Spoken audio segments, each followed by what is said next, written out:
You know how some carriers give you so little for your older busted phone you just end up living with it?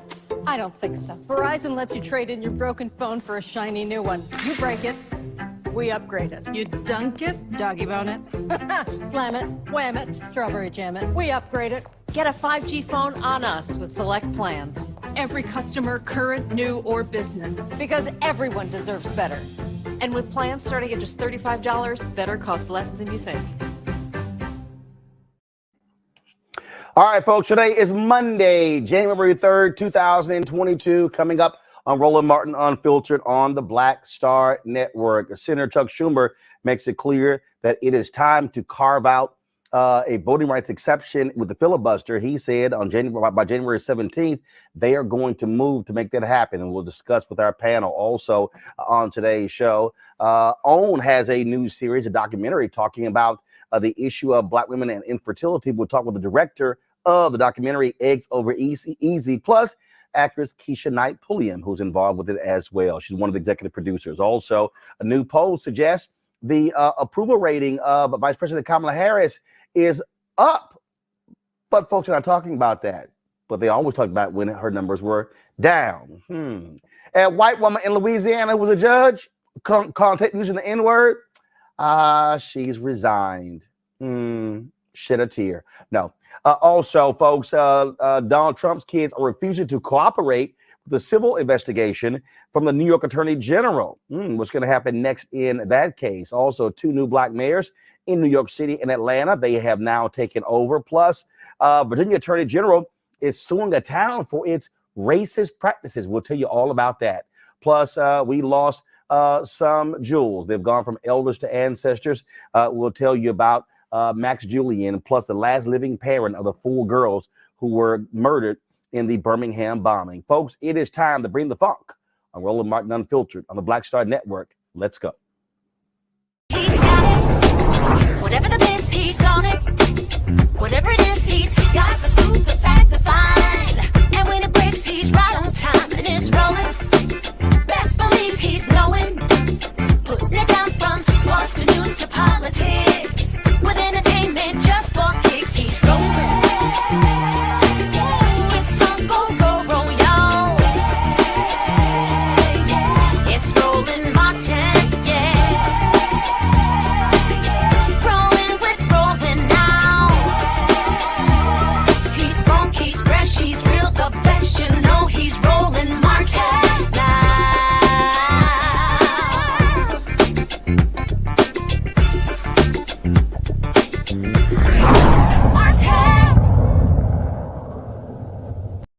January 17th, that is the day that Senate Majority Leader Chuck Schumer says a vote is going to be held in order to do a filibuster carve out for voting rights. Today, he sent a letter to the United States Senate making perfectly clear exactly what he wants to see happen in the U.S. Senate. This is a copy of that letter where he laid out in stark terms exactly what is happening in terms of dealing with democracy in America. This is what he said: as we approach the anniversary of the January 6th attack on our Capitol and our democracy, I'm writing to follow up on my last dear colleague before Christmas, specifically to outline next steps on urgently needed voting rights legislation. He makes clear that democracy held as a result of what happened on January 6th. But as he said, make no mistake about it, this week, Senate Democrats will make clear that what happened on January 6th and the one-sided partisan actions being taken by Republican-led legislatures across the country are directly linked, and we can and must take strong action to stop this anti-democratic march, specifically as we honor the brave Capitol police officers who defended us from those motivated by the big lie who tried to undo a fair and free election. Senate Democrats will continue to make the case for passing voting rights legislation to counter the Republican voter suppression and election nullification laws with the same anti-democratic motives born out of the big lie. Let's go to my panel who joins us right now. I want to bring all of them up. Dr. Avis Jones-Weaver, political analyst at the Omakongo Dibinga Professorial Lecture, School of International Service, American University. Reverend Jeff Carr, founder of the Infinity Fellowship in Nashville. Glad to have all of you. I want to go to you, Avis. Finally, some action we're seeing from Senator Schumer. He understands that the pressure has been there. And for all of those people who said, oh, that it's performative, if you will, the protests, that have been going on. You've got the hunger strike of Joe Madison. You've got again, what Black Lives Matter have been doing, Poor People's Campaign, seeing the CBC chair being arrested, Joyce Beatty. No, that's the kind of stuff that was needed to put the pressure on Schumer to do this very thing. Absolutely. I mean, the reality is that voting, while important, is not enough. As I often say, voting is the starting gun to political action. It's not the finish line. And those things that you just detailed are other examples of ways that all of us can get involved to move legislation through that we know is absolutely needed. Now, my challenge is to Schumer. You know, I want it to be more than a letter. I'm hoping that that letter isn't performative. And here's why I say that. I don't have a great deal of confidence in his leadership, period, point blank, period. If Harry Reid was the majority leader, we'd already have this, okay? I just don't trust his leadership ability. So more than a letter, I want to feel confident that he's having the right discussions behind the scenes with those that have in the past stood in the way. Until we actually get it across the finish line, which evidence that he's done what he needs to do behind the closed doors so that he can exert the pressure that needs to be exerted to pull all the Democrats in line, that's when I'll celebrate. That's the part of this equation that I'm scared might be performative, but we'll see what happens when he brings it up to the floor. Well, the problem here on Congo is real simple, and that is you have two senators who are on the record as saying they are not going to support a carve-out of ending the filibuster for voting rights, and that is Senator Kristen Sinema of Arizona and Senator Joe Manchin of West Virginia. I've seen nothing to indicate they've changed their mind. Yeah, absolutely. And I completely agree with what Dr. Avis was saying. And the reason why this vote needs to happen is because they need to be put on record and they need to be put on blast, because all of these guys talk a good game. We just saw this with Build Back Better when people thought that that was going to be on board and that was going to pass. And then, of course, we saw what Senator Manchin did. And to be quite honest, I don't trust any of these guys to do, well, I'm not going to say that. Most Democrats we know are on board with this seriously, especially after the NAACP called out about 13 of them and they had to go on record and say that they were in agreement with this. But we need to make sure maybe what Schumer's intention is right now is that he wants people to continue to put pressure on Sinema and Manchin to make sure that when this stuff comes up for a vote, that they are hearing from everybody. So that might be his intentions. Again, I agree with Dr. Avis. This should be instantaneous. There shouldn't be any more talk, but we cannot stop. We cannot have the mentality that just because he wrote this letter, that all of a sudden it's going to be taken care of. Because we know that the Republicans, they're not stopping. They're ramping up their efforts to make sure maybe get more contributions to Manchin, get more contributions to Sinema. Maybe some of these corporate entities, the American Expresses and the AT&Ts are giving up some more of their money as well, like they've done with Manchin and others. And so we cannot stop right now. It's not like Joe Madison's going to start eating tonight based off of a letter. We got to make sure that we get this done. And so the pressure cannot stop. If anything, it needs to intensify. And of course, Jeff, what you're dealing with here in terms of Schumer, he also knows that massive protests are being planned around MLK Day, and he understands that it's going to be happening on that particular day.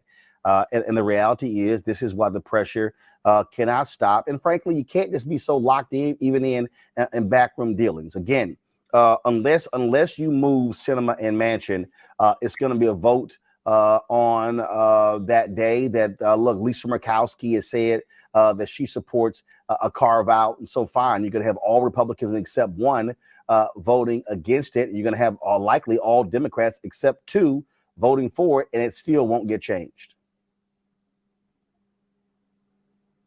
You're on mute, Jeff.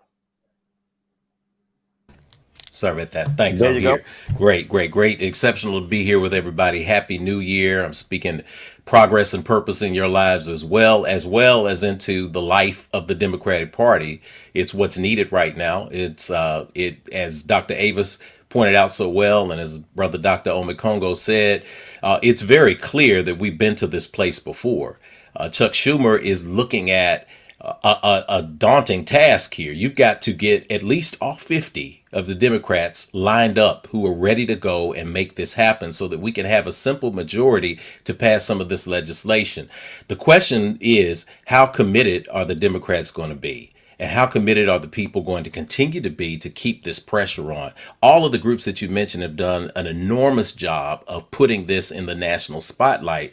But when you talk about making change, it's about commitment. Sort of like being in the red zone in a football game. That comes down to who wants it the most. And this is going to come down to whether Chuck Schumer can actually deliver, because that letter still constitutes theory. And a proven practice always outweighs a brilliant theory. We've got to see some delivery on that. I think about getting around the filibuster, and I think about landmark moments in the filibuster. You go back to the passing of the landmark 64 Civil Rights Act. You got to take it back to 1957 when you had committed, diehard people like Strom Thurmond, who still holds the record, I believe, for a filibuster to this day at 24 hours and 18 minutes. Who was willing to go all in for what he believed in terms of blocking our rights. So we have to now see that the Democratic Party is going to go all in and deliver something tangible that they've been promising for a long time. You know, but the thing here that we have to understand is that look, elections do have consequences, and you've got Republicans who are sort of making all of their threats, things along those lines. I saw a tweet earlier from conservative Eric Erickson saying, we can certainly, Democrats, they get rid of the filibuster, we can pass all of these different things as well. And one of the things that I said is, and you can get them vetoed. Right. And I did reply to say, Eric, matter of fact, let me just do this here. I want to blow this up. Hold on one second. I wasn't going to show this tweet, but let me go ahead and show it. Give me just 1 second here. And this is the thing why people can't be afraid, because look, you gotta do what you gotta do. You always hear election of consequences. This was the tweet that he sent out. National constitutional carry, fetal heartbeat law, major tax reform, easier access to suppressors, gutting Obamacare, killing the CFPB. The GOP can do a lot of things too without the filibuster. And I said, yeah, but guess what? Those damn things can get vetoed. And the reality is you need 2/3 to overcome a veto, Avis. And so have at it. Even if Republicans take over the House and the Senate next year, they can pass all of these things, Avis. And all Joe Biden has to do is veto the damn things, and they won't go anywhere. But the bottom line is this here. On the Democratic side, if you don't pass voting legislation, you got to sit here and get your ass mollywopped, because they are setting this thing up to guarantee victories for the next decade. Absolutely. That's exactly what they're doing. And I'm laughing at that tweet, because included that laundry list of stuff that you're exactly right would get vetoed in like 2.9 seconds is this idea of gutting Obamacare. When they had the presidency, they couldn't do that. So shut the hell up. You ain't fooling nobody. But this is exactly why you're right. We have the power. We won. We need to act like it, because the Republicans know how to bluster. They know how to talk a good game. Mm-hmm. The reality is that when they are in power, they do whatever the hell they want, right? And then when the Democrats are in power, they try to threaten them. Well, if you do that, we're going to do this. Guess what? They're going to do whatever they want to do when they do have control of every realm of power that they can. And with this particular issue right now, as you've mentioned, with what's happened all over this nation, this is do or die, period. Not only for today, not only for tomorrow, but literally for generations. And also, let me remind people, Omakongo, that it was Senator Mitch McConnell who ignored the filibuster and put 2 Supreme Court justices on the Supreme Court, lifetime appointments, without a 60-vote threshold. That's right. And that's so they made an exception and did it 9 days before the election. Surely. Yep. after saying that Merrick Garland's election nomination was going to happen too close to an election. They're full of lies, not to mention all of the carve-outs that they've done for the budget, which over 150 times or something to that extent. Look, this is what they do. When they're in power, they do whatever they want. So we got Eric Erickson's tweet there, but they've always been acting as if the filibuster meant nothing to them when it means controlling their own agenda. And let's be mindful of the fact that all of these hundreds of bills that are being passed across these states are happening in these state senators that don't have a filibuster, and they're being passed by a simple majority.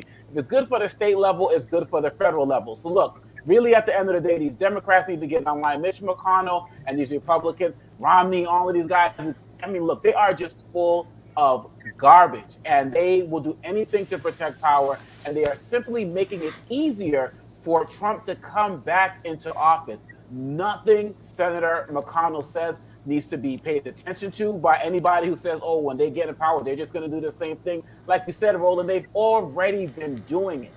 And the hypocrisy is glaring. And every single day they say, well, wait till we get it back in power. We saw what you did when you were in power, so we don't got to wait for it to happen later. You have clearly shown that you only care about the filibuster when it works, when you're not in full power. And that's when we have to call them on their bluff and move forward. They do not care. They have no concerns, no fear about breaking any institution. And look, the filibuster is not in the Constitution. So at the end of the day, we need to make sure that it's broken. Schumer needs to move expeditiously on this so we can make sure our voting rights are secure before we lose it all, like you said, for a decade or more. Then, Jeff, you got idiots like Sean Spicer, who is former White House spokesman for Donald Trump, who was fired because he didn't know how to wear properly fitted suits. And he wasn't lying enough. And so this is what this right here is what Sean Spicer had to say today on Twitter. He said, reminder, despite lies by left-wing media types like Ryan Lizza, the right to vote in America is not under attack. Every American can vote in person or absentee every vote. Then I tweeted, I said, well, Sean, why are you so scared to have people who believe in voter suppression on your show? I said, you don't have the guts to actually put them on your show. I said, so that's really part of your problem. So I said, because you don't want your Newsmax audience to actually know what the truth is, Sean, and he won't do it. And you're not going to see people on Newsmax who can counter the lie from him, because that's the lie they want to keep promoting. We know what these bills do. We know how they make it harder to vote. Man, they don't want the truth to actually be known. And these laws being changed also negatively impact white people. This is not just a black thing. We know how they impact Native Americans in critical states, Latinos, African Americans, but they also impact young, white, progressive voters as well. I think you're absolutely right. I think we've got to now contextualize the issue for the long game.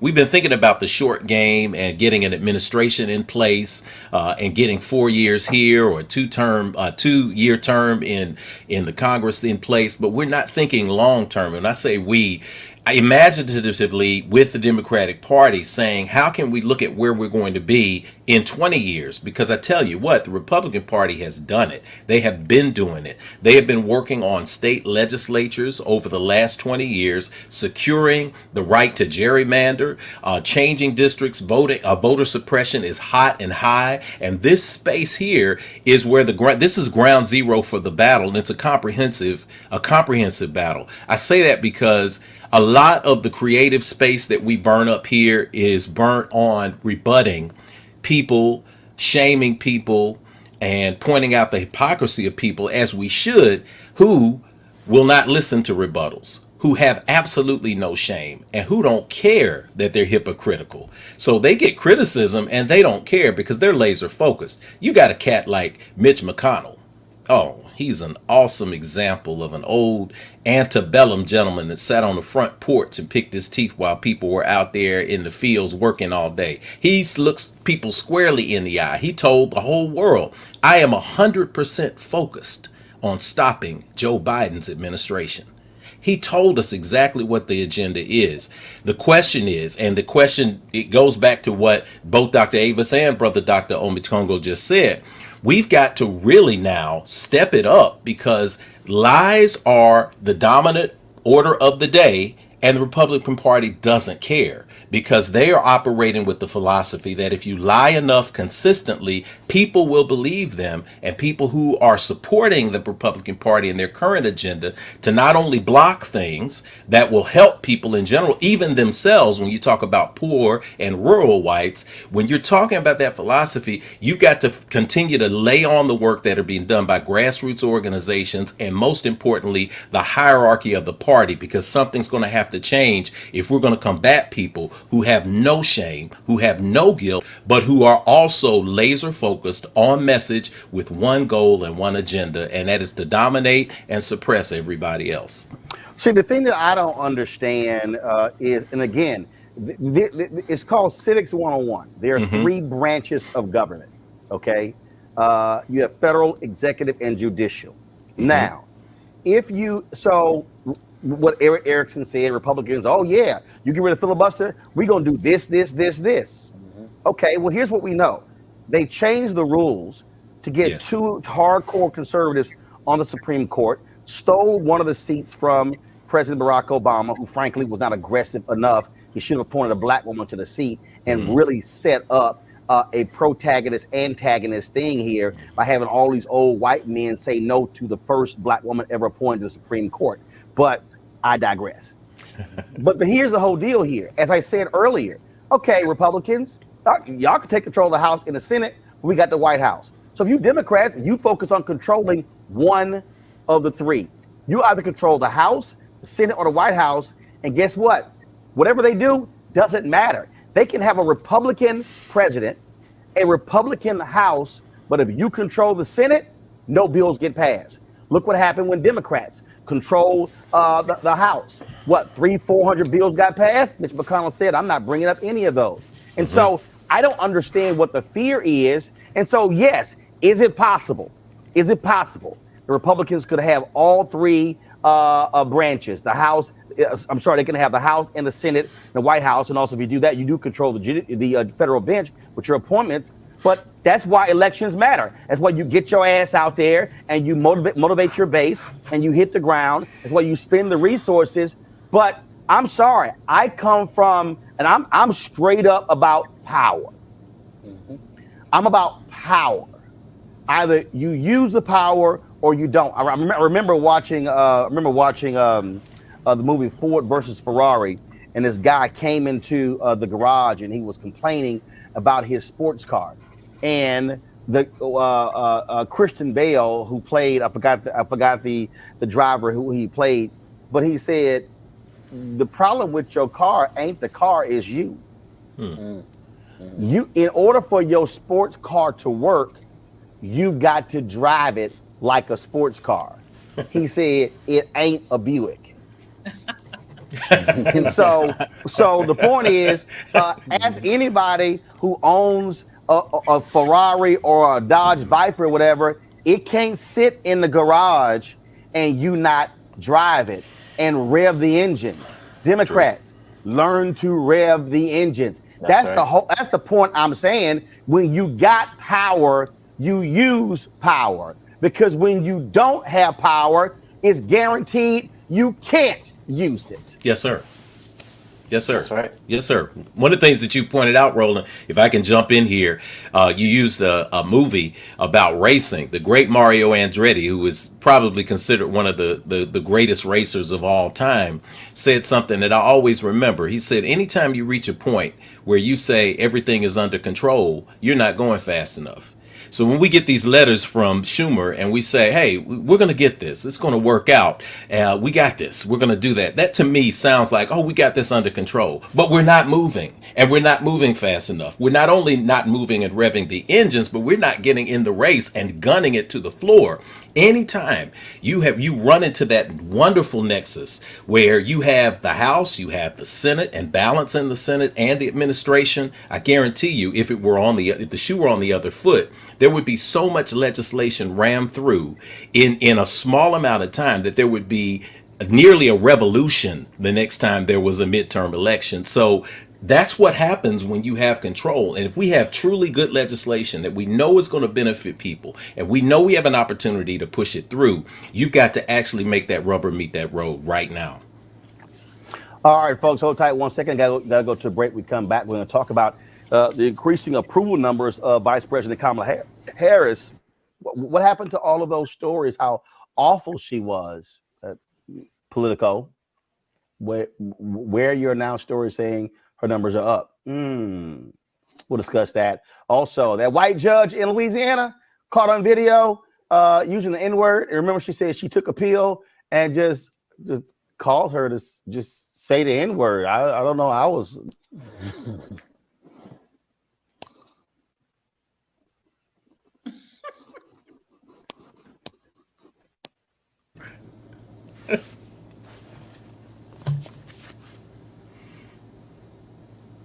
Sorry, folks.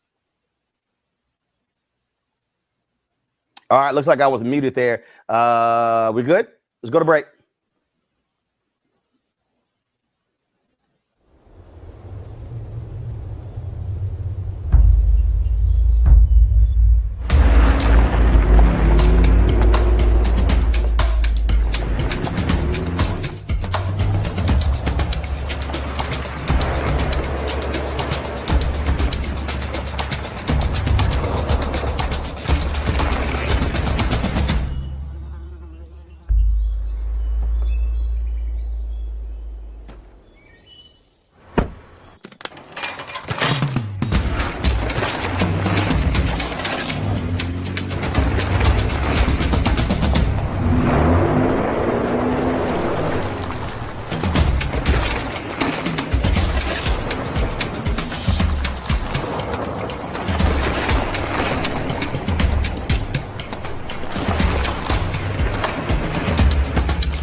Folks, Black Star Network is here.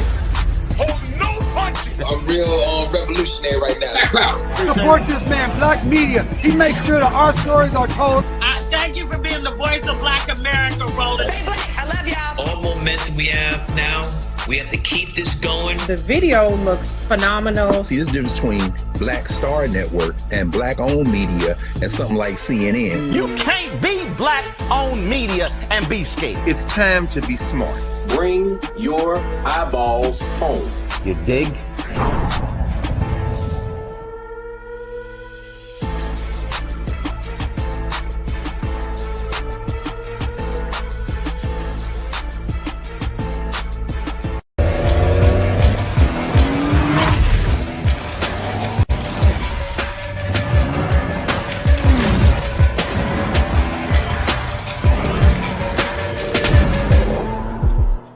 My name is Latoya Luckett. Yo, it's your man Dion Cole from Blackish, and you watching Roland Martin, Unfiltered. Stay woke.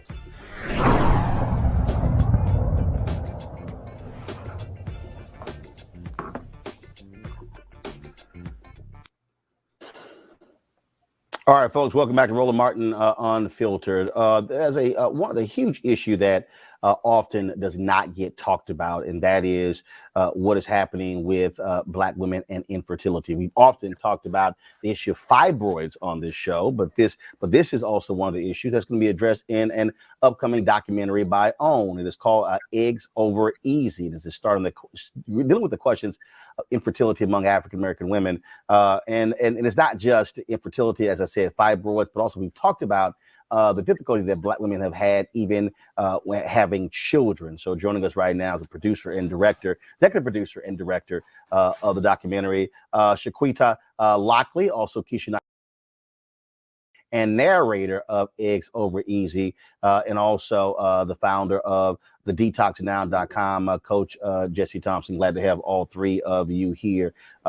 This is something that Jesse, we've had you on before talking about this, that doesn't get lots of play. Recently, Vice President Kamala Harris had a White House conference dealing with the issue of mortality, Black mortality. Again, it's amazing how all these pro-life folks are real quiet when it comes to the health of Black women. It's the White House Day of Action really was monumental. And, you know, when it comes to this story, I thank you again, Roland, because you always create this platform for us. From my very first time having this story, sharing my story of infertility with you, to the miracle babies that came along the way. If we didn't have someone like you to help us share the story, it would be muted. But I am so happy that because the revolution that Dr. Carr talked about is happening because of us amongst in our communities, and people like Shaquita and people like Keshia Knight Pulliam and others who really centered this conversation. And you know, shout out to Shaquita, who's been working on this documentary for a long time and who did not give up on making sure that these stories were amplified, because it's not enough for us to have these conversations in silos. It needs to be centered on a national platform, and also for us to be educated about those things that are available to us, whether it be integrative, whether it be IVF, whether it be holistic, you know, whether it be support and therapy, as well as egg freezing, all the resources that we need to actually have healthy miracle babies and not be in the situation where the mortality and morbidity crisis is at the alarming rates it's at right now. Shaquita, there were folks who were on social media mocking the title of this documentary. Yes. Mm-hmm. And so why was his name chosen? So if you, in our culture, we often say, if a woman is older, her eggs are boiled eggs or scrambled eggs. And I happen to be, well, it's twofold. So I happened to be watching The Real Housewives of Atlanta, and one of the cast members. I'm sorry. Go ahead. No hate on the city. You will never see a housewife. No hating, no shame. It's been a while. Go ahead. But swung that out, and I was like viscerally affected. Because how are you going to tell this woman, oh, you have scrambled eggs because you're old? And I think she was like maybe 40. And so that kind of stuck in the back of my head. Like, why is this such a tough conversation? Why do you always have to say, oh, if you're over 35, something is wrong? So there was that. And then there was my own personal situation, going to my gynecologist, and I go every year for an annual. And she finally says, hey, you're turning 42. Your eggs are turning 42. What do you want to do with them? And so that just made me like spiral and try to figure out, what is she even talking about? Or do what with them? Do I have any? Because I am 42.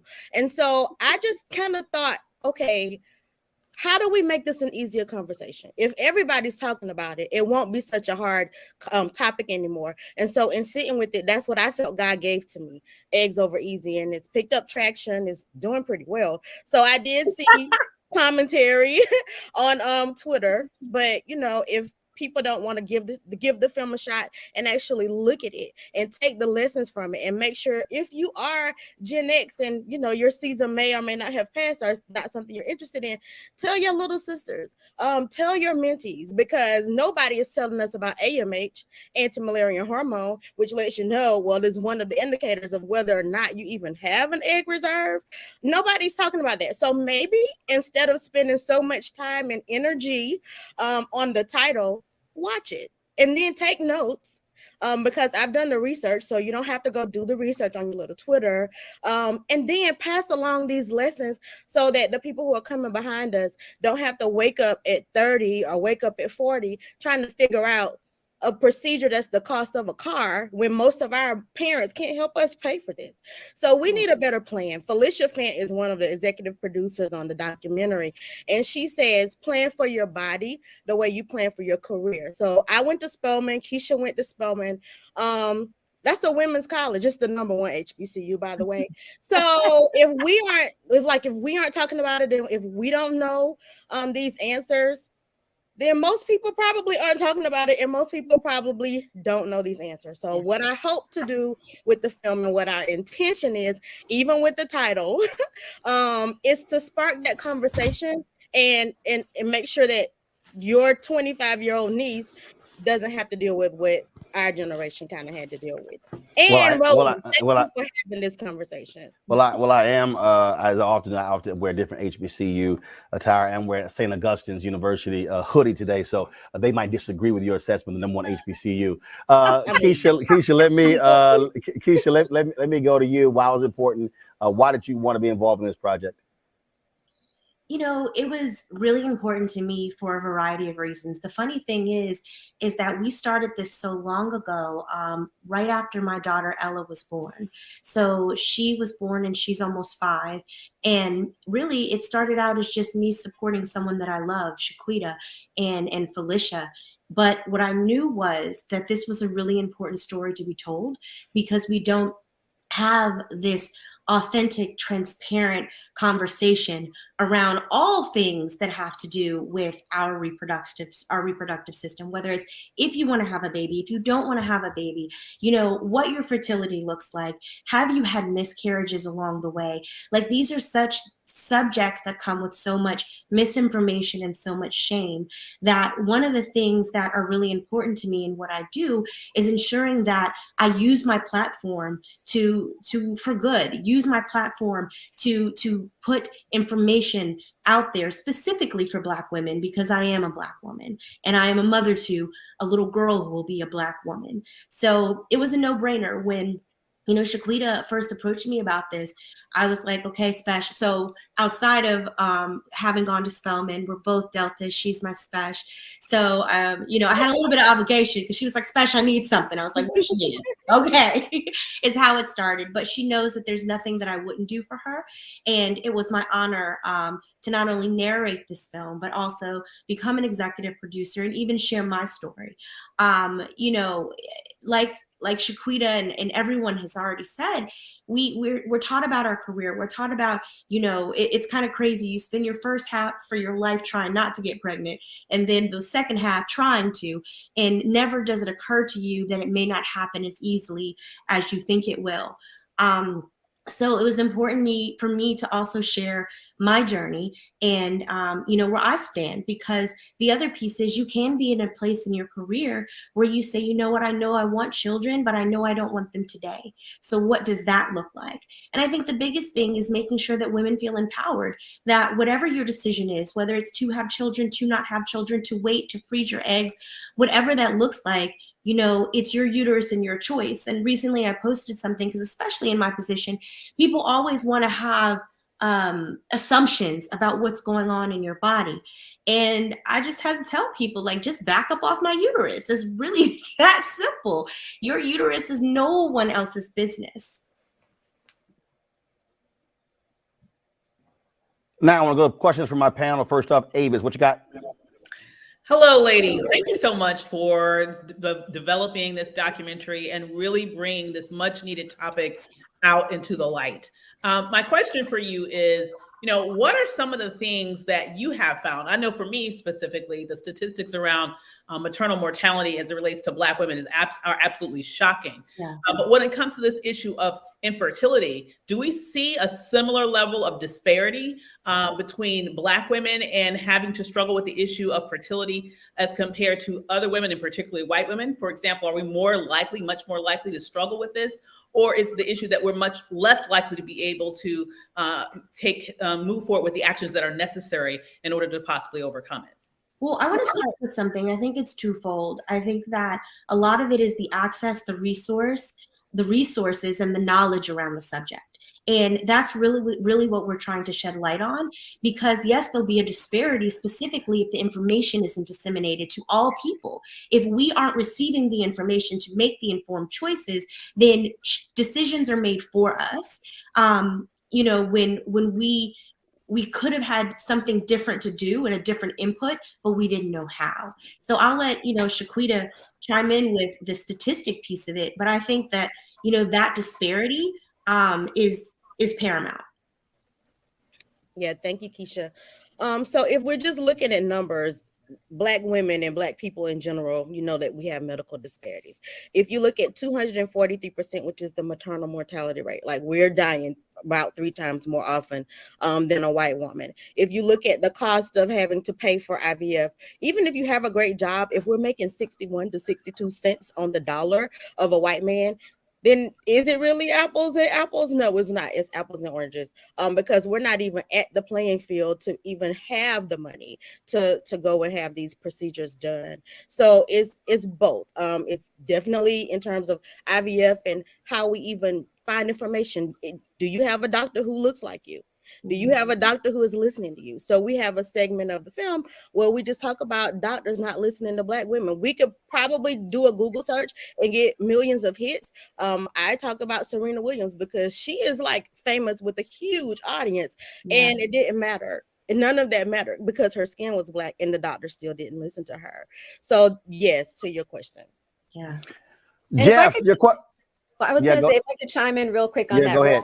Another thing is that Black women are disproportionately affected by fibroids, as you know, and fibroids is actually a leading cause of, if not sometimes the cause of actual infertility, as it was in my case. So now you have, let's add that layer. All right. So we're disproportionately affected by fibroids. We get them in more number, we get them in larger size, more symptomatic, and that now makes a layer of complexity with respect to the infertility equation that now, yes, we're disproportionately affected by that. So now we're even more affected by fertility and infertility, if I could add that. And because of that, because they're, again, we're thrown. So let's add now the hysterectomy piece, because most women Black women are the #1 recipients of hysterectomies. Okay. So now we're getting being made infertile by virtue of the fact that that is the #1 way of dealing with the issue, which, you know, that is why we advocate and we educate over and over, and we help women every day to look at what are their options, what are their integrative options, holistically, diet, stress, you know, management, as well as surgeries, whatever it is that they need together in order to heal these issues. So they're dealing with them at the root if they want to have children as well. Jeff? Sure. First, I want to thank you all of you sisters, for the work that you're doing out there. Jesse, for the work that you're doing with Detox Now. Keshia, for lending your voice to this project. And of course, Shaquita, for being bold enough to step out there and deal with a real issue.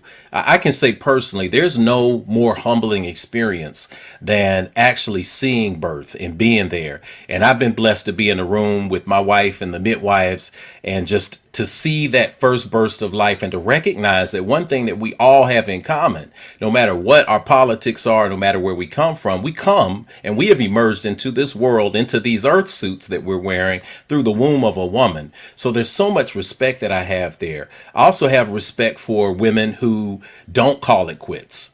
So when I'm counseling young women and they say, hey, I'm 25, my life is over, I remind them that my own parents met late in life. My mother met my father in her mid-30s. My brother was born when she was 37 years old. She was 39 years old when she had me, and she was a week shy of her 44th birthday when my sister was born. So my question to you all, and the great work that you're doing, is how can we as a community continue to provide hope for women out there who are looking to have children in any possible means? And how can we provide hope for them? And how can we provide support for them so that we can continue to pass things on generationally? I mean, we're doing it right now. We're doing it right now. We're having these conversations, and there are so many women who are watching, and they're feeling like I'm not alone. They're feeling like, okay, I have options, I have resources. There are people who are hearing me, who are listening. So I feel like what we're doing now is really important, and paying it forward and sharing this information, making sure, you know, that when we fought to have this story told, and it's coming on OWN tomorrow at 9 p.m. Eastern Standard, you know, Pacific time, that we show up, you know, that we support, that we tell a friend, hey, you know, let's watch this, let's support this, because what we also know in this business is that it is a business, and it's about what is successful. So if we want to continue to have these stories told, then we have to support them. So that's what I would say. You know, share this information, and you have to just make sure that you share your stories too as women, because it's easy to only want to share your highlight reel, but the truth is in the journey. The truth is in everything that it took you to get there. And that's also where growth and inspiration happen as well. So make sure that you are bold enough to share your journey, not just, you know, with your closest girlfriends, but with all women who could help and who could benefit and be empowered by what you share. Omakongo, your question. Well, first of all, I want to commend all three of you for the incredible work that you're doing. It's truly amazing. And my question really is, as Black men, what can we do we talked about, doctors and people who aren't listening, and we understand that narrative as it relates to the larger community. But in our daily lives, what can we do as Black women as Black men to support our sisters throughout this experience from beginning to wherever it may take them? If I could jump in here, I love that you asked that question, Doctor. As a woman who battled infertility for 10 years, the number one thing, my husband was with me on the journey. And that meant that he was not pushing an agenda. If he said, what's the next decision? As we went from one IVF cycle to another, right? It was, if this is too much on your body, I want this to be, if it's only what you want to do. This is your decision. I'm here to support you. And as I coach women literally all over, I would love to show this testimony wall that we have, if we have it up. But the other thing I see in the support that we have is that when women go on these journeys, whether it's holistic or intervention or whatever, that you go on it with them, my brother. Okay. So it's everything from, we have a sister who she couldn't conceive for 12 years, right? And she was really, in fact, the first place we announced this was on your show, Roland. Oh my God, I got goosebumps. And she and her husband were like, look, we're not giving up. We're not giving up. They actually did our detox, our balance program together. And within a month, 2 months, it was a month and a half, they actually conceived. And now they have 2 miracle babies. Why? Because he did it he didn't say, oh, I'm gonna be over here cheering you on. He got into the trenches and he did it with her.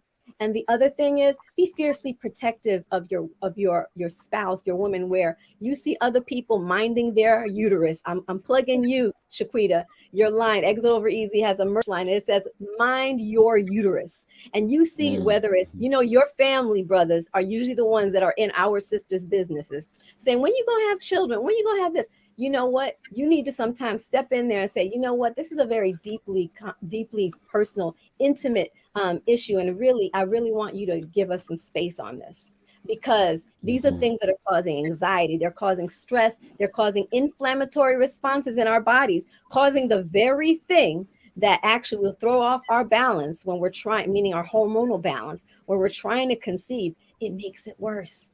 So be the fierce protector, right? Get in there and actually do it with her. And of course, support. Well, I'll say this here. Look, I feel you on the stress stuff like that, but sometimes you got to cuss some people out. Mind your business. I ain't got a problem. I know, because it was like shortly after Jack and I got married, this one woman kept pressing her about, and I was like, look, we good. I was like, we good. And she was like being all nice about it.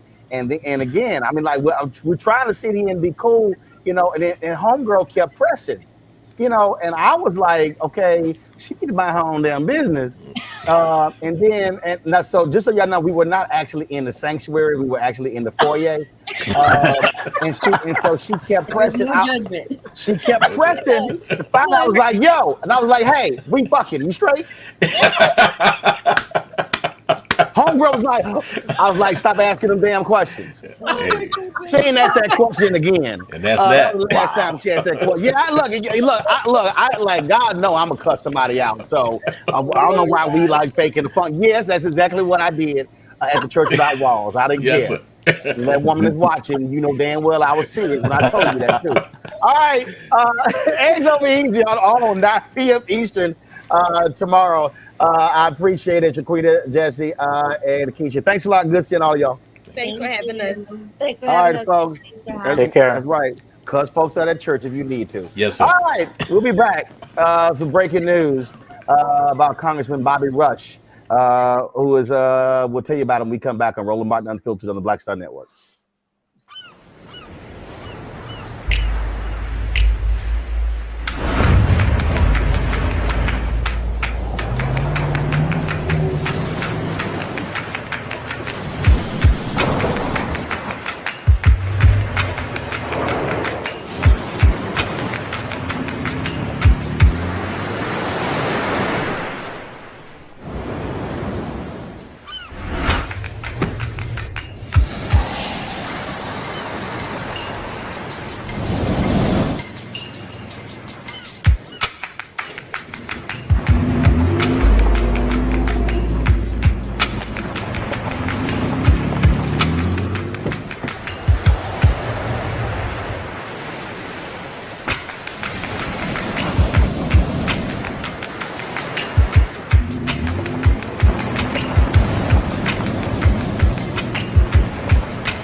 Amber Stevens West. Yo, what up, y'all? This is Jay Ellis, and you're watching Roland Martin Unfiltered.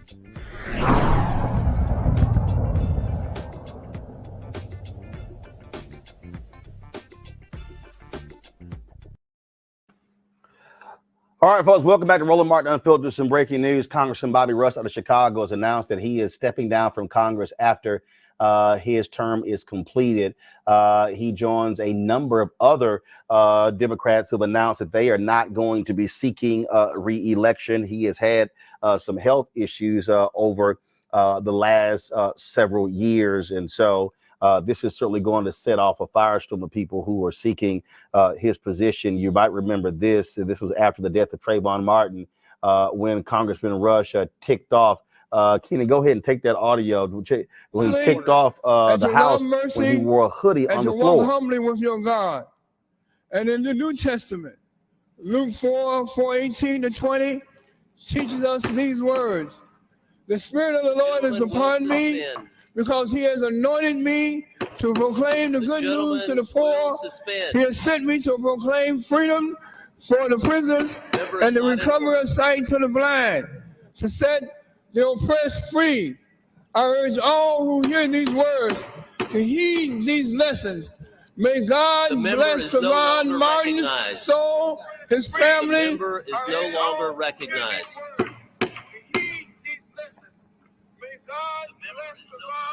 The chair will ask the Sergeant at Arms to enforce the prohibition on decorum. Of course, Rush is also, he is the only person, Omakongo, who has ever beaten President Barack Obama in any election. Yes, indeed. And throughout it all, somebody who's been unwavering in his dedication to our community. And, you know, this is somebody who is time well served, right? I mean, for so long, he has been a voice in our community, whether it's through the political world or, you know, out in the community organizer space. And really, quite honestly, we're seeing so much integrity not being demonstrated right now by our political leaders.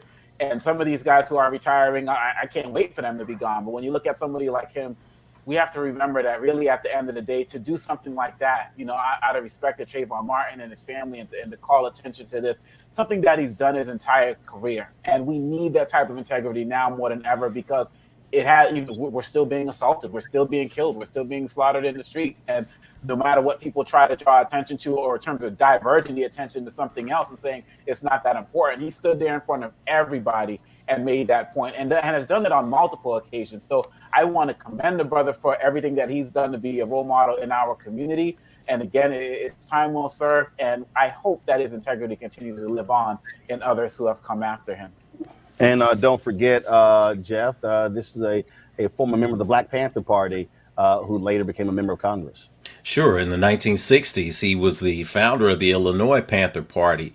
So he's put in the time, he's put in the work. It's great to hear him in that clip that you showed, because it shows that eventually you reach an age where you just don't give a crap anymore. You just don't care. You're ready to say what's on your mind. You're not going to let anybody stop you. Bobby Rush has been a very popular congressman representing that first district of Illinois. And if you look at the last 4 elections he's had to go through, his average margin of victory was 73%. So it tells you how popular he is. I think at 75 years old, there's only so much that we can expect. And one of those things that we can expect is that people can bow out gracefully, that they can become elder statesmen, and that they get to enjoy a little bit of life on this end of this side. We expect people to work until they can't work anymore. That's an old Western mindset. I really think that he has achieved that status of esteemed elder. I think now it comes down to how can we best live his legacy by supporting people who are going to get in there and fight like he fought. Avis. You know, I completely agree. I just want to carry on that last point about, you know, he deserves to be able to now enjoy the rest of his life and not deal with the foolishness that's going on right now in Congress. Let's just be real about that. But also it is, I think it's a great example to show the sort of the changing of the guard, the passing along of the baton. I'm very proud of him having this leadership throughout his career as a community activist as an elected official, but also leading by example here of not being pushed out because of scandal, not, just staying there just to hold the seat forever, but making the affirmative choice that now I'm going to move on. I'm going to live the rest of my life, and someone else is going to have the opportunity to represent my district. I think that's an example that more elected officials, quite frankly, need to take to heart. Just to remind folks, Congressman Bobby Rush is an ordained minister. He said it's going to continue his ministry work, and this marks when his term is up, it will mark 30 years in Congress. He was first elected in 1992. Wow. He's 75 years old, and so he is stepping down. And so certainly good luck to him. All right, folks, let's talk about this latest poll from Reuters Ipsos, showing that the approval rating for Vice President Kamala Harris is at 51%. It's kind of interesting, Avis, because we've been dealing with all year. Oh my God, how awful she is! Her numbers are the worst for vice president in history. But something else also, I think, has happened over the past few weeks. You have seen the White House and the vice president's communications team be a lot more aggressive in getting her out there, showing her the things that she's been involved with. She's done far more interviews as of late. I wish they do those interviews with Black-owned media. Trust me, the White House is going to be getting, her staff is going to be getting an email from me when the show is over. But I mean, this is what they should have been doing. She's been doing the work, but you can do the work and nobody know, or you can be doing the work and tell folks what work you're doing. Absolutely. And this is the thing, honestly, it is a problem. This is yet another one of those, problems that seems to be built into the DNA of much of the people in the Democratic Party. Very focused on policy, very focused on the intricacies and the nuances of getting things through. They're very enamored with the policy process, but they don't put a lot of emphasis and forethought into, quite frankly, the public relations that's necessary to let the people know what they're doing. And then when you juxtapose that against the fact that she is a path breaker here, that she is the first woman, that she is a Black woman doing this job that is going to get unfair criticism regardless, you need to be especially strategic and aggressive with those PR efforts, just to let people know what you're doing and to fight back against the false narratives that get all the attention. So it's good to see that she is, in fact, moving up in those approval ratings. And I hope they see the connection between getting her out there more and those approval ratings going up, so that they do even more of those things that we see are working. But the thing is also, here's a poll here that's just strange on Congo. When you look at it, the poll was taken December 13th through the 17th. And here's what's crazy. More than half of Americans, 56%, believe the national economy and the country generally is headed in the wrong direction. But the numbers don't support that when you look at what's going on. Republicans, now that's driven because 81% Republicans think that. 59% of independents think that. But I'm sorry, if you look at the economic numbers, you look at the job numbers, you look at GDP, you look at all of those different things, they are going positive. That's called you're not selling yourself properly. You're not telling your story. You're not controlling your narrative. You are allowing the notion of dysfunction to drive the narrative. Yeah, absolutely. And we have to be clear, like you said, all these economic indicators, Biden has surpassed Trump at every juncture for this time during their presidencies. And yet you have people like retiring Pat Toomey saying that, under Trump, we had the best economic time of my adulthood or whatever. They keep making up these lies and these stories, but that's because Trump was out there every single day talking about how it's the best economy ever. No one's ever seen anything like this. And Biden doesn't do enough bragging. He can't just get out there and just completely pat himself on the back like there's no problems, because of course there are. But he needs to point out these numbers. And Vice President Harris, who's a better communicator than President Biden is, needs to get out there and do the same thing. Look, the fact of the matter is, Roland, I'm pretty sure for the rest of the week, I am not going to see other news outlets report on Vice President Harris's positive approval rating, because it's not in their best interest. And so what I'm hoping is that after you send that email to Vice President Harris and her team, they realize that with all of the aspects of media that you're dominating and other networks that are out there. She needs to get out there and with Black media, and like you said, specifically Black-owned media. She has an open invitation. So why would you not get out there and speak? Why would you not get out there and, didn't Biden put you in charge of the voting rights stuff? Get out there and speak on it. No statements, on Twitter and so on and so forth. You are a powerful communicator. You always have been. And it is clear that there are so many of us who are willing to get out there and uplift you and who are out there defending you every single day. Get out there and give us more stuff to talk about, because we know what you're doing, but you got to let the world know too, and silence those haters. We know a lot of haters are going to hate anyway, but just get out there and speak the facts so we can get out there and buttress those facts with you as well. Again, if you don't tell your story, Jeff, somebody else will. Oh, of course, especially when you talk about politics. But it's the same with creativity and the arts. It's the same with media. If you don't tell people, somebody is going to stand up, and they're going to stand up strong, and they're going to stand up long, and they're going to make sure that they sing your song for you. So when we talk about how do we get this out here, you think about the concept of shaming versus gaming. So I think when you talk about Democrats, we spend a lot of time shaming when the Republicans are spending a lot of time gaming. And they recognize something very, very powerful about the psyche of the American people. And that is that perception is as real as reality, as long as you continue to drive the same message home. We have long seen the myth of meritocracy in America destroyed. We know that you can be mediocre and just have somebody who was a roommate with somebody's grandmother, and you're going to get a job if your skin is white in America. You work really, really hard, and you don't have that same connection when you're Black. Things are different, even if you have a ton of degrees. So we have to get to the point where, as you said, as everyone has said, to echo what everyone has said, we're absolutely right. It seems as if we should be invited in, or the White House staff should just tune in to RMU every night and listen to us and watch the chat screen, and you would solve 90% of America's problems with just plain common sense. But when you talk about how to get this message out here, you've got to make sure that you put people in a space where they can experience the authenticity. And one thing that you can say about Republicans, and you can say that about conservatives, you can say that about people who, whatever party they have, as we find ourselves at the crossroads where we really might see the possibility of white minority rule emerge tremendously in America, we got to start looking at how strongly they're putting out that message. And that message is an authentic message. We don't care about you.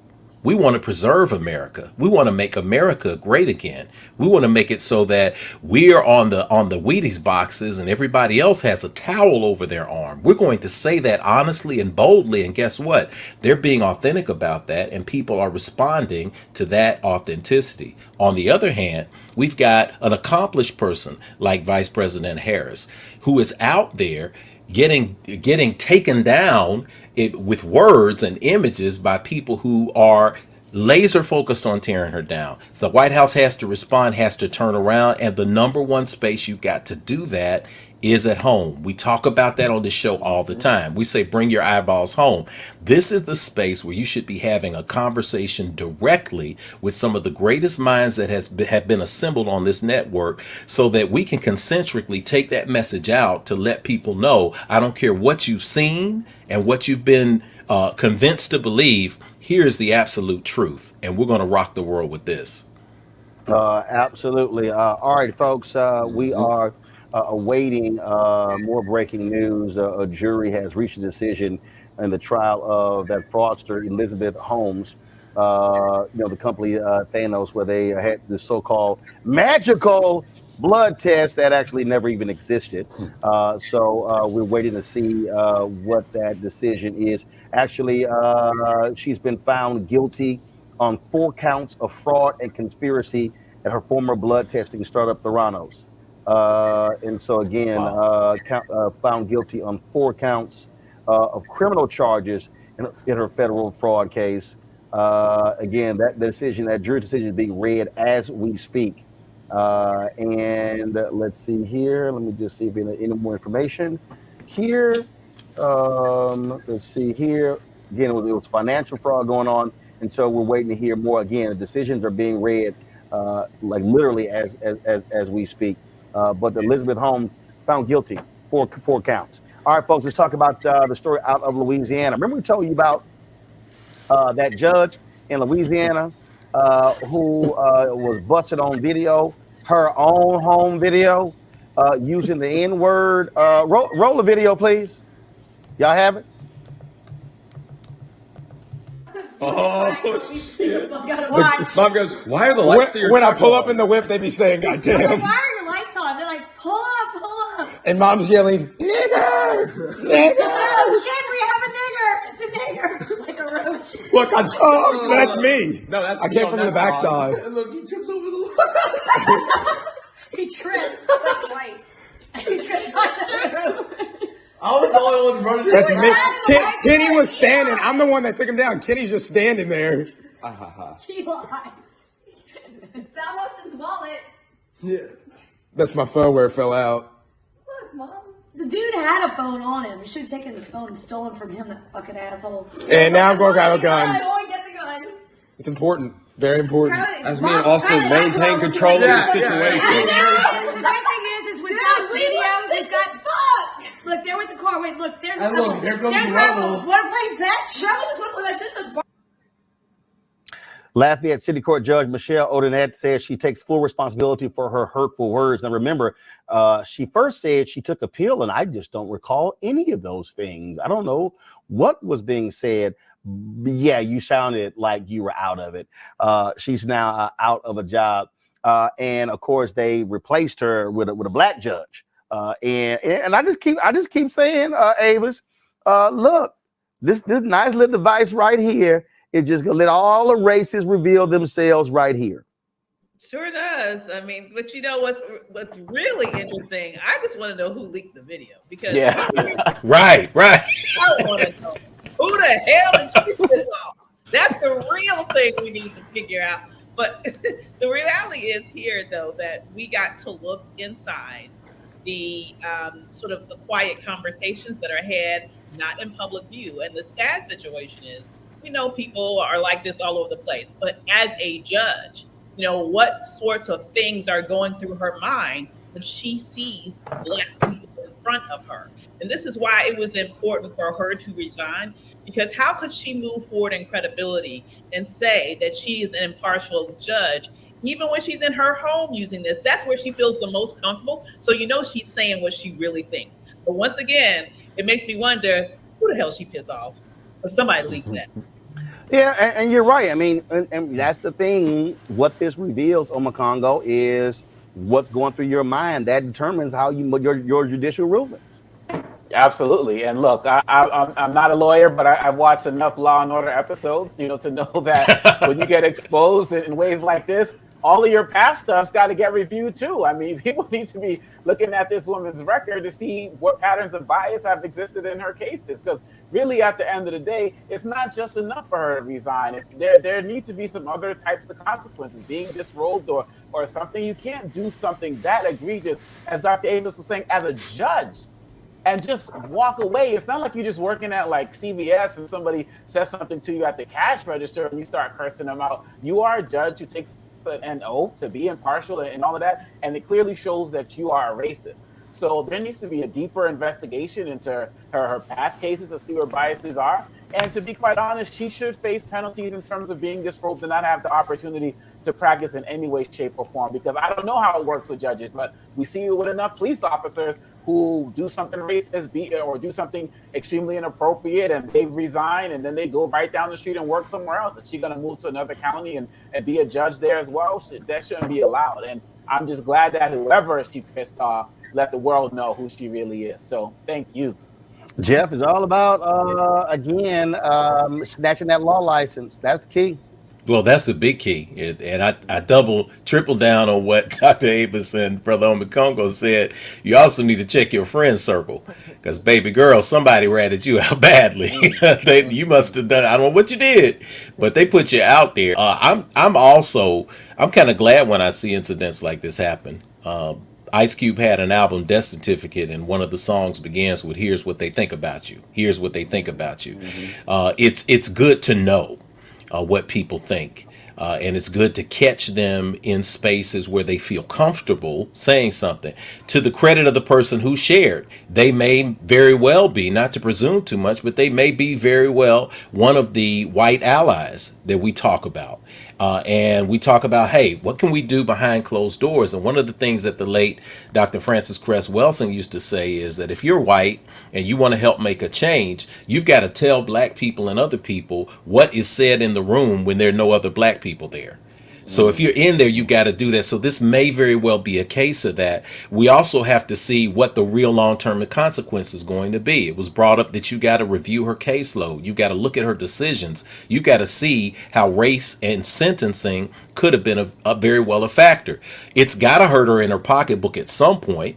She's embarrassed. She's frustrated. She's used all of these terms, but she actually did it. Nobody takes a pill that makes them do something that egregious and that insane. I'm just saying, I hadn't seen a pill like that. I've seen a pill that make you sleepy. I've seen pills that make you honest. I've counseled people through situations where they had a little bit too much to drink and they said what was really on their mind because their prefrontal cortex had shut down. But the reality is that's a powerful pill. That's a pill called white supremacy, and there must be some secret underground where that thing is being manufactured and dropped in drinks with 200 million people at a time. I don't know what it is. The other thing that could happen is, I think about a year ago, there was a country singer named Morgan Wallen, and this issue happened here out of Nashville. He got caught on a security camera using the word. He was drunk and he was just going in. He got caught. The consequence for him was he had to apologize. He did an Instagram video. The record label did not fully drop him. They suspended him at the time. Country radio stopped playing all of his tunes, and there was a talk about giving $100,000, I think, to the NAACP. But guess what happened? Yeah, there were like 8 groups he was supposed to give money to. I think Evans only gave 1. I think he only gave 1, right? So we see this, but look at the other side. This wouldn't have hurt him because he was punished. His fans responded.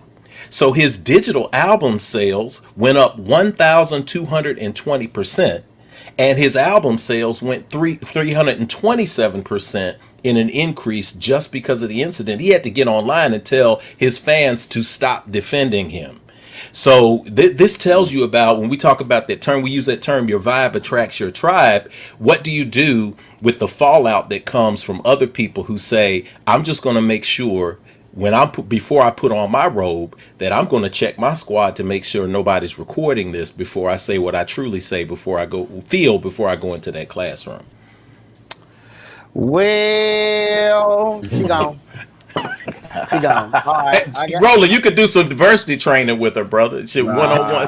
Nah, hell no. She needed business from hashtag team. She needed business from hashtag team whip that ass. That's it. All right, y'all. Gotta go. I gotta go to a break. I'll be back on Roland Martin Unfiltered.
It's time to be smart. When we control our institutions, we win. This is the most important news show on television of any racial background. Y'all put $2, $3, $4, $5, $10, $15, $20, $30 on this and keep this going. What you've done, Roland, since this crisis came out in full bloom. Anybody watching this, tell your friends, Go back and look at the last 2 weeks, especially of Roland Martin Unfiltered. I mean, hell, go back and look at the last 2 days. You've had sitting United States senators today, Klobuchar and Harris. Whatever you have that you can bring to Roland Martin Unfiltered to support it, please do, because this information may literally save your life. Watch Roland Martin Unfiltered daily at 6 p.m. Eastern on YouTube, Facebook, or Periscope, or go to RolandMartinUnfiltered.com. Support the Roland Martin Unfiltered Daily Digital Show by going to RolandMartinUnfiltered.com. Our goal is to get 20,000 of our fans contributing $50 each for the whole year. You can make this possible. RolandMartinUnfiltered.com.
Hey, I'm Amber Stevens-West. Yo, what up, y'all? This is Jay Ellis, and you're watching Roland Martin Unfiltered.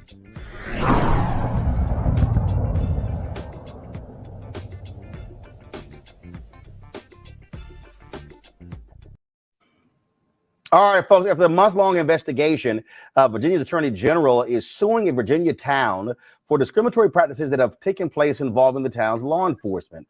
Attorney General Mark Herring says that Windsor's police department operated in a way that led to discrimination against African Americans, violating their constitutional rights.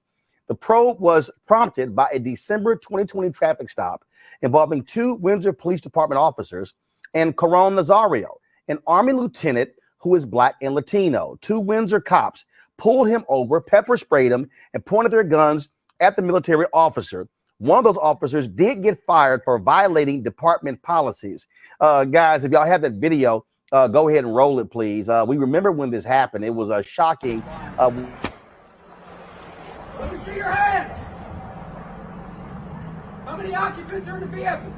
What's going on? How many occupants are in your vehicle? It's only myself. Why are your weapons drawn? What's going Open the on? door slowly and step out. Open the door. I'm not getting out the vehicle. What's going on? Get out the car. Open the door slowly and get out. What's going on? Get out of the car now. Open the door and get out the car.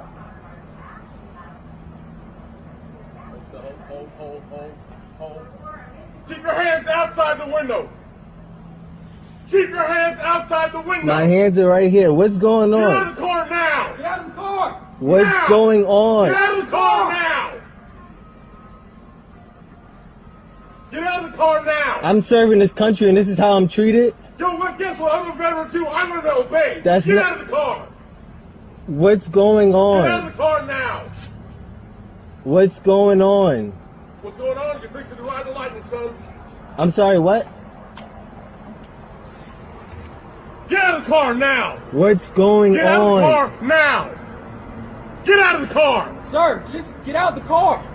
Work with us and we'll talk to you. Get out the car. You received an order. Obey it. I'm honestly afraid to get out. Can I Yeah, you ask you should what's be. going? Get out. What's Get going out. on? What Get did out I the do? car. Get out now. I have not committed any crimes. You're being stopped for a traffic violation. You're not cooperating at this point right now. You're under arrest For a traffic- You're being detained. Okay, you're being detained for For a obstruction of justice. traffic violation, I do not have to get out the vehicle. You haven't even told me why I'm being stopped. Really? Get your hands. Get out of the car now. Get out of the car. Get your hands off me, Get out. please. Get your hands off me. You know what? Get your hands off me. Not Get a your problem. hands off me. Back up there. I didn't do anything. Don't do that. Sir, get out of the car Don't now. do that. Hey, get Don't out of do the car that. now.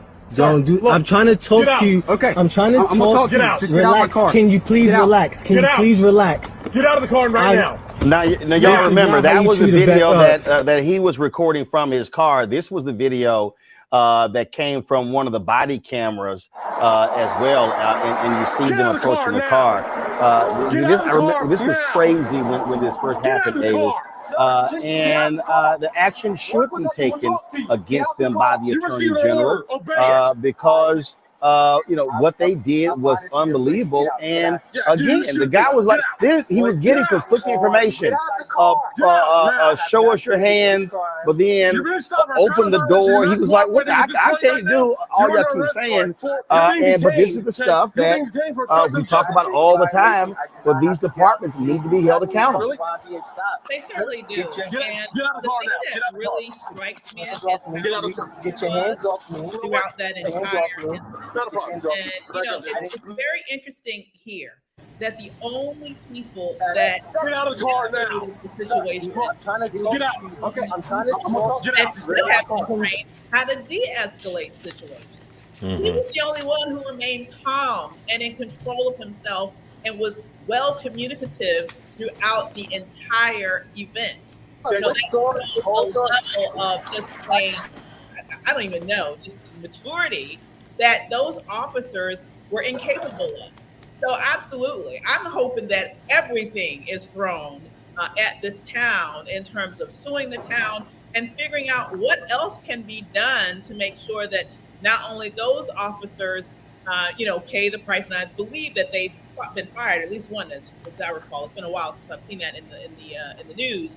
But what are they doing now to make sure that those types of altercations aren't, repeated in the future? Because if you don't change whatever is going on in terms of their recruitment and their training, it's not just training. You can't make, diamonds out of stuff that's, So they have to make sure that they are recruiting the right type of person to give that type of power to. And then at the same time, they need to make sure that they're training them correctly.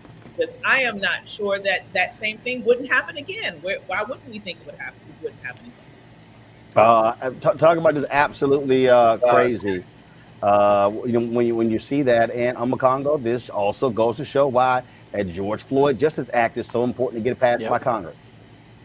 Absolutely. And this is also something that Vice President Harris can be out there speaking about, right? Because we need to have that legislation passed as well.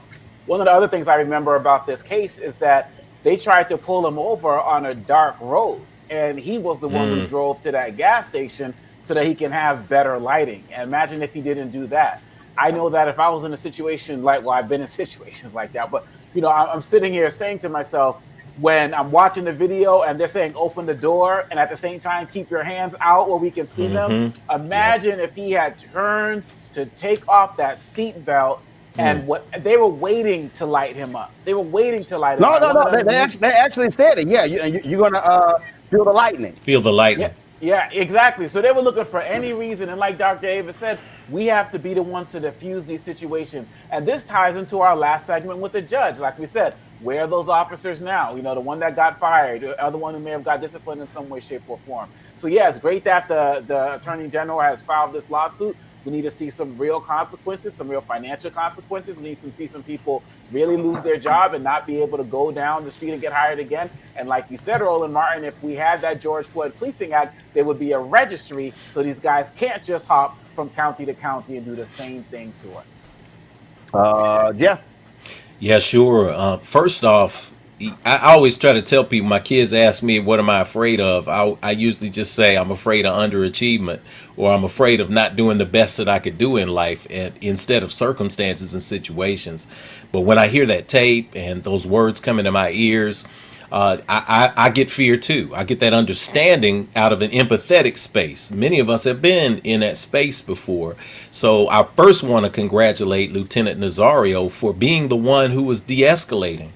That was a unique situation. You have an officer screaming at you 5 or 6 different things at the same time, also promising that you're going to feel the lightning. You heard that. When situations like this, they rarely test the officers to see what they're dealing with and whether they're under the influence, because all I heard from that officer was continual slurred speech. Everything that he was saying was slurred. I would have been terrified too. I would have been concerned too. I don't know if I would have kept it as calm. I don't know if any of us could have kept it as calm as Lieutenant Nazario did. Maybe that's a testament to his military background too, because even when he told them and acknowledged that they were afraid, that he was afraid, they said, "quote You should be."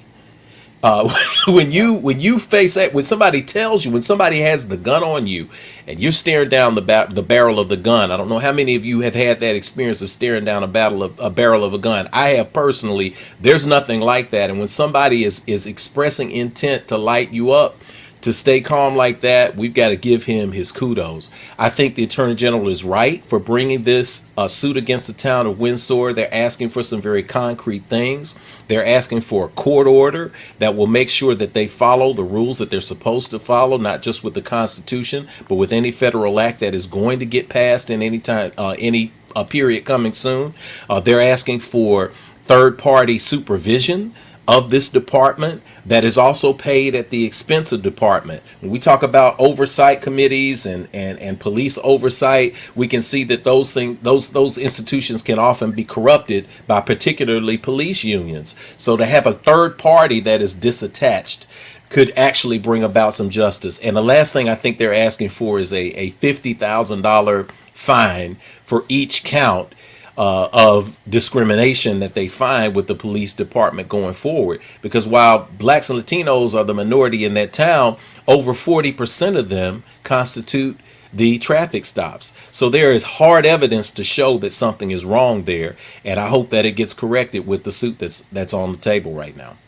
All right, folks. So speaking of a lawsuit, you've got New York Attorney General Letitia James, who has issued subpoenas for two of Donald Trump's children to testify in the civil investigation. But Donald Trump Jr. and Ivanka were like, nah, we ain't answering no questions about their father's real estate company. Lawyers for Trump's family, they're blocking James from speaking with their clients. And last month, Trump sued James in their civil probe, trying to get it stopped. They accused the New York Attorney General of participating in partisan politics. I know it's a civil trial. I say arrest their asses. I'm so sick of these grifters. I'm so sick of these grifters. All of them. Donald Trump Jr., Ivanka Trump, Erica Trump, they grifting daddy, all of them. Absolutely, man. And look, we see all this talk about, the insurrection and how, Trump could come back into office. And I keep saying, what's going on of all of these New York investigations? There's civil investigations, right. There's criminal ones. I mean, all of the things that they've did, money laundering, like all of these things, and nothing is happening. And I'm like, yo, if they could just expedite those joints, we wouldn't have to worry about Trump in 2024. And I'm just saying, it's just when these guys will continually obstruct justice in every way, shape, or form, whether it's relating to the company, whether it's relating to how much they knew about what was going on with the insurrection, they cannot keep getting away with this. And I so much applaud Sister James for everything that she's doing.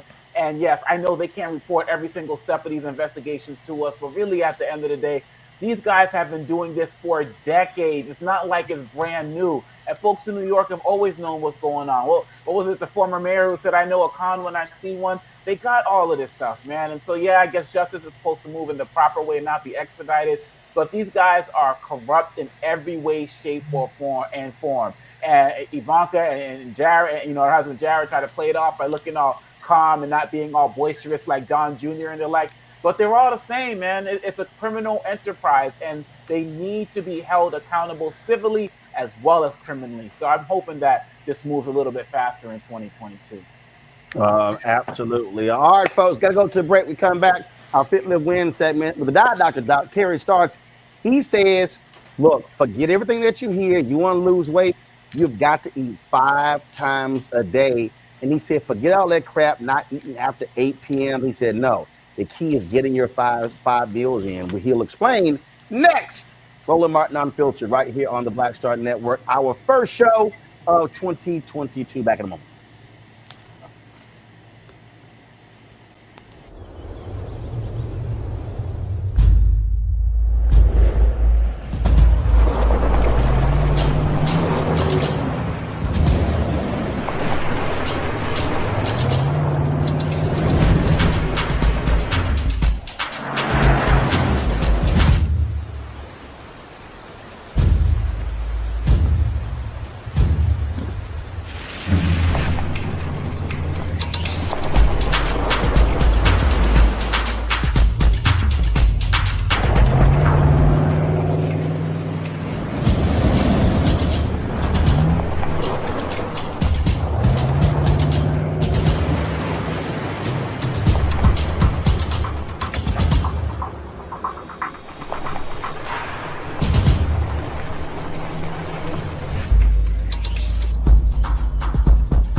supplement have always been essential.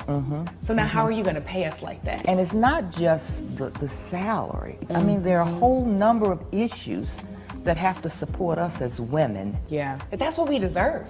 We shouldn't have to beg anybody for that. And I think that we are trying to do our best as a generation to honor the fact that we didn't come here alone and we didn't come here by accident. I always say every generation has to define for itself what it means to move the needle forward.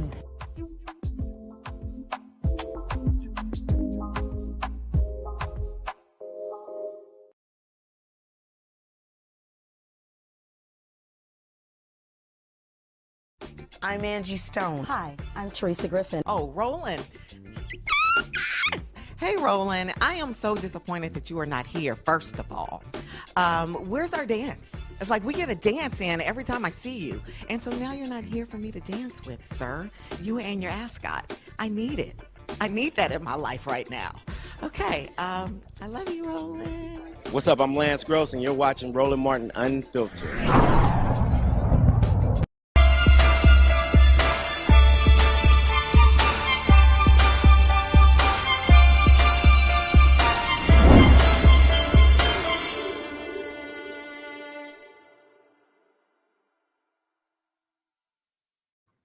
All right, folks, it is January 3rd, first show of the year. And of course, as always, folks, they want to start anew. They got resolutions. They're trying to change what to eat. They're trying to change workout, all kind of different stuff. And my next guest says, he said, look, y'all want to lose weight? I'm trying to tell y'all. He said, you got to get the 5 meals in if you want to lose weight. But that's counter to what a lot of other people say. Joining us right now is Terry Starks, the Diet Doctor. Terry, glad to have you on the show. So first off, why are you so adamant? Explain why are you so adamant about the 5 meal that you got to get all 5 in. All right, so I'll give you an example, Roland. The human body is like a fireplace. Once you've got logs in the fireplace, that fire is up, it's blazing. That room is warm. As the fire starts to die down, well, what do you have to do next? Well, you've got to throw more logs into that fireplace. Here comes that fire. Now that room is nice and warm again. Around that 2.5 hour mark, 3 hour mark, the fire starts to die down. You've got to throw more logs into the fireplace. The human body is the same way, the same exact way. You feed the body a small meal, give that meal, 2.5 hours, enough time to digest, and then you have to fuel the body with another small meal. Give it 2.5 hours, a little bit more time to digest. So at that 3 hour mark, you fuel it with another small meal. This is how you speed up the metabolism. I know this sounds weird, but mostly people weren't struggling with weight loss because they're overeating. 85% of them aren't eating enough. I'm helping. Now, that's interesting. That's interesting you say not eating enough. Because you have others who say, oh, if you do 3 meals and now one of the things I kept hearing all in 2021, intermittent fasting and all sort of stuff like that. Whereas your deal is, look, if you want to take the weight off, it's the time frame, and you also say stop with all this. Don't eat after 7 or 8 o'clock. Right. It's really based upon your own schedule, your lifestyle. Exactly. So, for an example, 30% of my clients that are really dropping 2-3 dress sizes in 35 days, they work the 3rd shift. I'll get a call from nurse practitioners, even physicians, like, well, Terry Starks, how is it you've got men and women eating at midnight, 1, 2, 3 o'clock in the morning, and their bodies are changing drastically? I'm like, well, they work the 3rd shift. He said, but we thought you got to stop eating after 3 and starve yourself for the rest of the day. That's absolutely false. My clients that work overnight, they're up eating, and generally they're sleeping during the day. The body doesn't really tell time. It just wants to be fueled. And again, Roland, I want to say this. I'm 50 years old. I've been maintaining my weight loss since 1988. Make sure, can you hear me, Roland? Yeah, we can hear you. Now, Terry doesn't post a lot of photos of him on social. This is a photo he posted from October. And so just so y'all might be thinking, man, well, you know, what does this guy look like? Well, that's what it looks like. Go ahead, Terry. Right. Thanks, Roland. Yeah. So it's just, I'm more into a healthy lifestyle change. Once you do the program and you reach your desired look or clothing size, I have an 85-15 rule. So I always explain to my clients, like, well, what about maintaining the weight loss? Well, that's the easy part. I've been maintaining my weight loss for 33 years. I never said you wouldn't have ice cream, cookies, and cake. Let me get this weight off you first so you can enjoy ice cream, cookies, and cake, of course, in moderation. So the thing is, and so like here's a photo of a brother you work with, you had posted on social media, and one of the things that you do, you want your folks taking photos shirt off and shirt on, because what you focus on is how do your clothes fit. You're not fixated on the scale. Exactly. Explain I'm that. more interested in the image in the mirror and not numbers on the scale. Nobody would know what you weigh unless you tell them. And honestly, Roland, we're not judged based off of what we weigh. We're judged based off of how we look. My job is to make sure you look amazing. Once we're finished, well, whatever you happen to weigh is what you weigh. It is what it is. To God be the glory. But I guarantee you, you will look phenomenal. That's the key. You know, one of the things that when I was late last year working out, losing weight, and folks were like, oh my God, I mean, you lost so much weight. Really, it wasn't, you know, it was, people kept saying, man, you gotta be exercising. We've had numerous people on the show. You're not losing weight because of exercise. You're losing it because of your diet. And I think the first week working with you, I think I lost either 9 or 11 pounds that week. And the thing that was weird about it, because you also make it clear you got to drink lots of water as well. That by measuring, you know, by measuring the food in terms of ounces, the vegetables and the chicken, whatever, and eating every 3 hours, it didn't give me these long gaps of 6-8 hours where, oh my God, I'm really, really hungry. And that to me, so it wasn't like I was starving. I was replenishing myself, so I was always full, versus before I would have these long stretches of working and going, and then all of a sudden I may not eat for 9 hours, and then now it's like, man, you want to devour everything in front of you. Exactly. So that's going back to that fireplace mentality. I like to keep fueling the body, you know, and you can't eat 5 humongous meals in a day. That's impossible.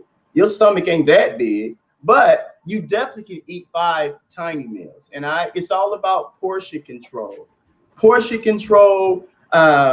You know, another thing too, I teach my clients, focus on yourself. Everyone's body is different, and therefore the journey may be a little bit different. A lot of people get discouraged because they're seeing somebody else lose weight faster than them. And it's okay. It may take you a little bit longer to get the weight off. You're still going to get it off. There's a lot of variables we have to take into consideration. Health complications, age, you know, there's a lot of things that can slow the process down. But the way the human body works, if you're fueling the body, clean, healthy meals, if you're doing something to stay active, the human body is forced to slowly transform. It's a scientific guarantee. Questions from my panelists. I'll start first with Omakongo. Can I borrow an ab or like, Yeah. I'm just saying it help a brother out this new year. Well, listen. Here's the thing: you have a nice six pack. You've got a layer of fat covering it up. We'll just strip the fat off you so you can show your abs. Everybody has abs. Everybody has it. So to that end, what my question would be for people, we understand when you talk about like not making New Year's resolutions, it's about the lifestyle. Yes. But when you talk about what are some of the types of food that you feel your clients start to stop eating first in order to get them on their path? Is it more sugar stuff, more sodium? What are some of the things that get them started on the right path of meeting these goals? Well, the first thing, I do like to eliminate a lot of the sugar out of my diet and a lot of the sodium out of the diet first. But it's all mental when it comes to the weight loss. Let me give you a great example. When it comes to hot wings, there's a lot of different hot wings. There's mild wings, barbecue wings, there's hot wings, there's Thai wings, there's lemon pepper wings. Even when it comes to eating unhealthy, there's a huge variety. So you have to have that same mindset when it comes to eating healthy. So on my fish weeks, well, there's a ton of different ways I prepare my fish. I'll use the oven. I use my air fryer. I'm old school. I still have my George Foreman grill. I use my outdoors grill. I use the stovetop. It's all about being creative. And I get it. Eating healthy can be redundant at times, but I don't eat food because of the taste. I eat for the beneficial factors. I eat for, having perfect health and looking good and feeling good. We just have to be a little bit more creative when we're making the healthy choices. That's the key. I'm going to go to Avis. Hi there. So in terms of making that mental shift that you spoke about, what do you think is one of the things, the tips that you can give people in terms of getting them out of the habits that they have sort of ingrained in their lifestyles for potentially decades before they met you? I think. Well, the first thing, we have to be patient. Yeah. The second thing, you have to look in the mirror. The scale can say whatever it wants, but honey, the mirror always tells the truth. That mirror won't lie. It's just being patient and being consistent. All I'm doing, if I'm even doing anything different, with all the people that I'm transforming, first of all, I'm holding them accountable, and I'm teaching them how to compete against themselves. Compete against the person in the mirror. That's it. And that's what everybody's doing. That's why the weight is coming off. That's why the inches are melting. That's, she only lost, that's one of my sister Greeks of Sigma Gamma Rho. She only lost, 12 pounds in 35 days. But how does she look? She only lost 12 pounds. Mm-hmm. The mirror never lies. The scale can say whatever it wants. The mirror says she looks great. Jeff. Yeah, first off, Dr. Starks, I want to thank you for the work that you're doing. Obviously, you're living and walking in your divine purpose, and that's what we need more of all around the board. What I found, I know that the 5 meals a day works because of the stimulation of the metabolism, and it's a consistent thing. And if we don't eat, we starve ourselves, and our bodies end up storing fat because they think it needs the energy. That hurts us in the long term. But the 6 most dangerous words that I've encountered with people, I ain't got time for that. Right. So when you hear that, I know you've heard that a lot, but for people who are watching or who may be thinking, I want to do something to not only lose the weight, but I want to be able to keep the weight off and build a lifestyle of consistency. So for people out there who are looking at building something that's sustainable, what tips do you have to give to people who want to get started and be able to create a diet that lasts, especially if they have to also prepare for their family and kids? Well, so when I put new clients on my program, the first thing I explain to them is, listen, everybody in the household can benefit from healthy eating. Mm-hmm. Everybody can benefit from healthy eating. I just signed up a housewife, she's a size 18. I guarantee you I'll get her down to a 14 in 35 days. Guaranteed. That goes without saying. Her husband is like, well, I want to lose weight too. Mm-hmm. And I say, well, listen, if you eat with your wife, you're going to slowly lose. He said, well, no. I want to do more than lose weight. I want a six-pack. I said, okay, well, I have to create something specifically for you. Now you're speaking my language. He's like, no, I want the abs to pop. But as far as in the household, everybody should be eating healthy in the household. Mm-hmm. Everybody should be eating healthy.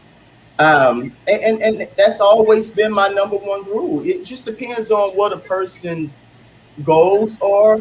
You have to figure out, what motivates you. For me, I lost 9 family members because of poor eating habits growing up. Mm. That was my motivation. I'm trying to be around so I can live to see my kids. That's the game plan. And this is why I make the healthy choices. That's great. All right. Terry, how can folks reach you? They can reach me on Instagram, Terry Starks, the Diet Doctor. I've got 2 Facebook pages. If you just search for Terry Starks, you'll see thousands of transformations. Just, inbox me or my email. I'm old school rolling. TerryStarks1@AOL.com. Just let me know you're ready for your transformation, and let's make sure you're the best version of yourself. That's what we do. All right then, folks. So that's it. So you know how to reach him. Terry, thank you so very much.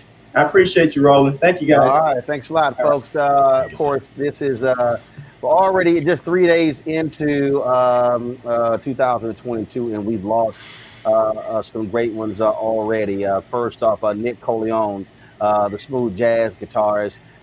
He had 5 #1 singles from his album. He was, of course, a native of Chicago. Mitchell Chu.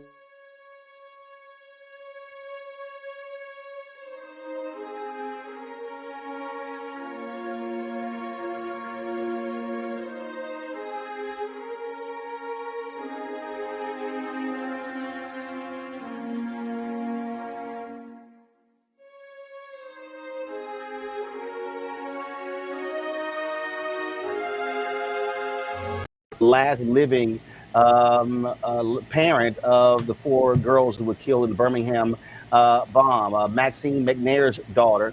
First of all, Maxine McNair was 93 years old, passed away in Birmingham. Her daughter, Carol Denise McNair, was 11 years old when a KKK member placed a bomb at the 16th Street Baptist Church that killed her and 3 other girls. Maxine McNair was a school teacher for 33 years in the Birmingham public school system. And she passes away at the age of 93. And so we certainly mourn her loss as well. And then also, he starred in the Max Julian, passed away on New Year's Day, his birthday. And all the reporters keep saying he was 88, but he was born in 45, according to the report. So that means he was actually 77. Mm-hmm. But Max Julian was a screenwriter. He was also, again, like I say, he starred in the Mac. So many people remember that film and so many others. And so we lost some great ones already. So we mourn the passing of Maxine McNair, Nick Coleon, as well as Max Julian. I want to thank Greg Avis and Omakongo for being on today's show. We ended last week's show. Jeff Rowland. Jeff. We ended last. Sorry, my bad. Yeah. See, hey man, that's all right. So we ended the show Thursday, showing you folks who we lost in 2021. There was some we some we left off, and so we wanted to show you a complete memoriam in today's show with that, and so we'll do so. So we'll see you guys tomorrow right here on Roland Martin Unfiltered on the Black Star Network.